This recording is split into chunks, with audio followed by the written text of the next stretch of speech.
Thanks for joining me on episode 1187 of the Inspired Stewardship Podcast. I'm Len Herstein. I challenge you to invest in yourself, invest in others, develop your influence, and impact the world by using your time, your talent, and your treasures to live out your calling.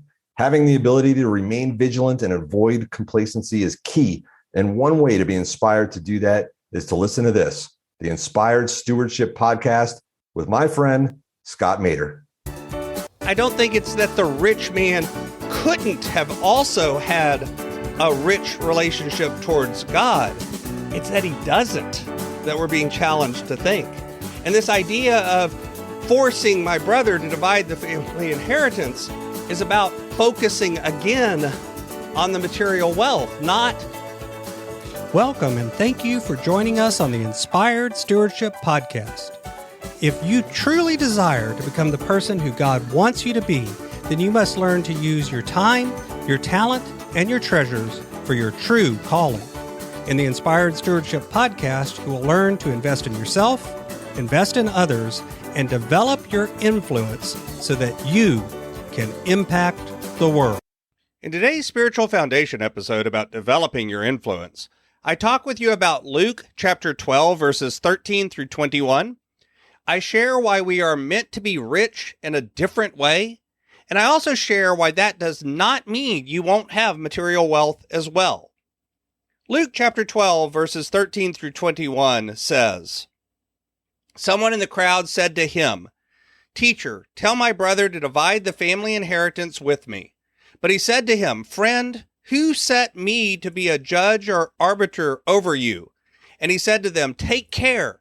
Be on guard against all kinds of greed, for one's life does not consist in the abundance of possessions.' Then he told them a parable. The land of a rich man produced abundantly, and he thought to himself, 'What should I do? For I have no place to store my crops.' Then he said, 'I will do this. I will pull down my barns and build larger ones, and there I will store all my grain and all of my goods. And I will say to my soul, you have ample goods laid up for many years. Relax, eat, drink, be merry.' But God said to him, 'You fool, this very night your life is being demanded of you, and the things you have prepared, whose will they be?' So it is with those who store up treasures for themselves, but are not rich towards God."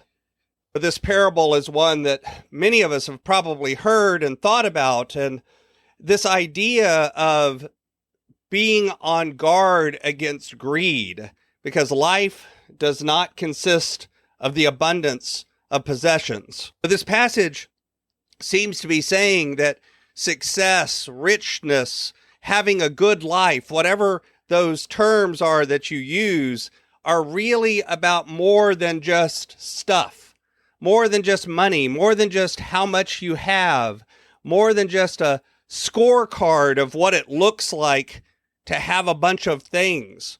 This rich man is talking about just building bigger barns, storing up more, hoarding and holding on to everything that he has, rather than enjoying it, rather than sharing it with others, rather than doing anything that produces with it.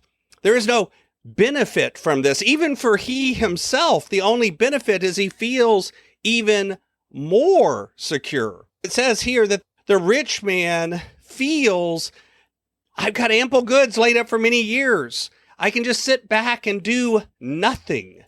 I can relax, eat, drink, be merry. The purpose of the wealth is his own ability to not do.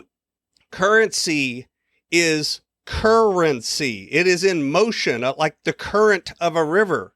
This is about passing things through, not just holding on to them. I don't even think it's this idea of relax, eat, drink, and be merry that's necessarily the problem, but the fact that that's all he's doing. All of the security has been put merely in the ownership of these possessions. And what we're being challenged to think about is that it's not the possessions that's the problem. It's the fact That's what he's hooked everything to. That's where his security is. That's what he worships. That is what he has set up above all other things. And we're being challenged to look at this as being rich in a different way, rich towards God, recognizing that our relationship comes from our relationship with God. That's where our real riches come from. That's where our real security comes from as well, not just from material wealth. I don't think, again, that this is saying that material wealth is the problem. I don't think it's that the rich man couldn't have also had a rich relationship towards God. It's that he doesn't, that we're being challenged to think. And this idea of forcing my brother to divide the family inheritance is about focusing again on the material wealth, not on the family relationship, not on the connections, not on what else is going on, but merely on what is put in front of them that are the goods. That's what the security is coming from. It doesn't necessarily mean you can't have material wealth or won't. It means that can't be the point. That can't be what you're putting above all other things. If all you're trying to do is build bigger barns, then something's wrong with how you're viewing what you've seen as success. That seems to be what this passage is challenging us to recognize. Thanks for listening. Thanks so much for listening to the Inspired Stewardship podcast. As a subscriber and listener, we challenge you to not just sit back and passively listen, but act on what you've heard and find a way to live your calling. If you enjoyed this episode, do me a favor. Go over to facebook.com/inspired stewardship and like our Facebook page and mark it that you'd like to get notifications from us so that we can connect with you on Facebook and make sure that we're serving you to the best of our abilities with time and tips there. Until next time, invest your time, your talent, and your treasures. Develop your influence and impact the world.